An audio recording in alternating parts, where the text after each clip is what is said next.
I have an NU match against Nathan, and I pretty much just tossed together some new random dudes that I've been playing with, and this Regigigas is actually really fun to use.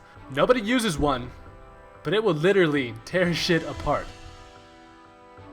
So, Nathan is rocking the girl character, just like everybody else it seems lately, and I decided to lead off with Primeape just because I wasn't really sure who he was going to lead off with, and it turns out he goes out with this Armaldo, and he goes for the Protect on the first turn, which is kind of weird. Just wanted to scout out what I was going to do, actually. I just decided to go for the Stone Edge, knowing it would do a shit ton of damage if he stayed in, and now I'm like, you know what, I'm all about those Hoenn fossils. I'm going to bring out my Cradilly as he switches out and goes into his Grand Bull, and he's going to get the Intimidate, and Grand Bull is actually one of the major threats to my team. He was actually one of the only things I was really worried about on this guy's team. I didn't really have any plan for it, so I actually just decided to go into Shroom, and my boy Shroom gets paralyzed here, which is completely fine, because at this point I realize he can't really two-hit KO me with anything he has, unless he has like Crunch, which I was kind of afraid of, but I actually just decided to go for a Nasty Plot as he just went for the Earthquake to get some damage, and it does less than half, which is awesome, because as long as I don't get paralyzed like that, I'm able to go for a Psychic, and with a +2 that is going to rape that Grand Bull. So I just took care of one of the major threats on my team. Unfortunately, Shroom's going to die to his Life Orb, but at least you did something, Shroomy. Good shit. So now we have an empty field.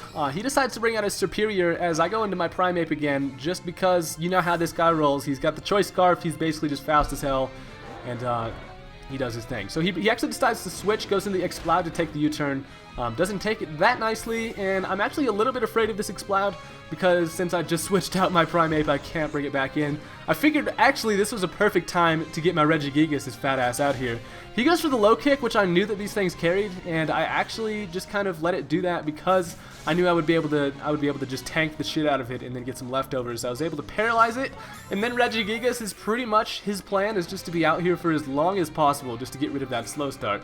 So my plan here is to realize that he has like a 25% chance to break through a Confusion and a Paralyze, so I go for the Confuse Ray, and it actually hurts itself, which is freaking awesome. And this actually gives me an opportunity. I can either go for the Giga Impact and kill it, or I can actually just kind of stay in here and dick around. I actually just decided to go for the Giga Impact, and that is going to kill that Exploud quite easily. So that was pretty badass. Unfortunately, the bad thing about Giga Impact is that I have to recharge after a turn, which is completely fine because any turn staying in the battlefield is perfectly fine for Regigigas because once that slow start gets deactivated, shit is about to go down. So he brings out the Superior, who is going to start setting up a little bit, taking advantage of my recharge turn, which is completely fine because Regigigas is getting to the point where he's been out here for a minute and he's like, you better do something quick or else you're about to get Regigigas all over the place. He actually goes for the Taunt, which was a nice play because I'm not able to Thunder Wave it, and I finally got my act together, guys. Hell yeah. This was one of the first times I've actually used Regigigas, and he got his fucking act together. Giga Impact is just going to destroy that Superior. So Regigigas is just out here beasting it. Now that he's got his speed is no longer halved, his attack is no longer halved, and this thing is just an absolute monster at this point.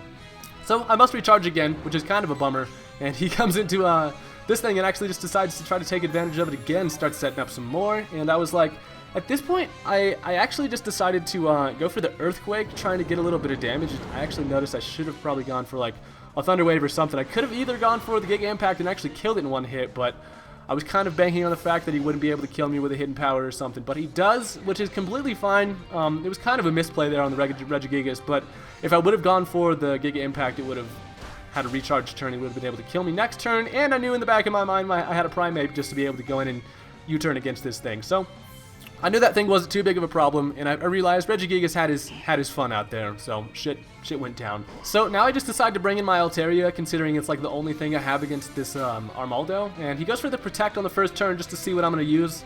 I lock myself into Ice Beam with the Choice Specs, and I go for it, and it turns out that this thing has just fucking massive special defense. And it actually turns out it's not even an Assault Vest one. He goes for the Rock Slide there, and it kills Q-Tip, and I was like, no! And he shows me he has the Life Orb, so I was like, that is a weird ass Armaldo. I like it though. I dig it, brother. I'm just gonna go into Boat just because I have the Waterfall. I'm gonna be faster, and it's an easy kill. So Armaldo is dead. And I also knew that Armaldos can carry Aqua Jet in this gen, so I didn't want anybody taking one of those bad boys. So now he brings out Rafflecopter, his last Pokemon, who is going to take an Ice Shard, and all he can do is go for the Brave Bird. I figured Lapras can probably just stay in here, take a Brave Bird, he's going to get recoil damage, and then I can Ice Shard one more time, and that is going to be the end of the match, basically. So, that was really fun. This was just kind of a random match. I just wanted to show Regigigas just putting some work in.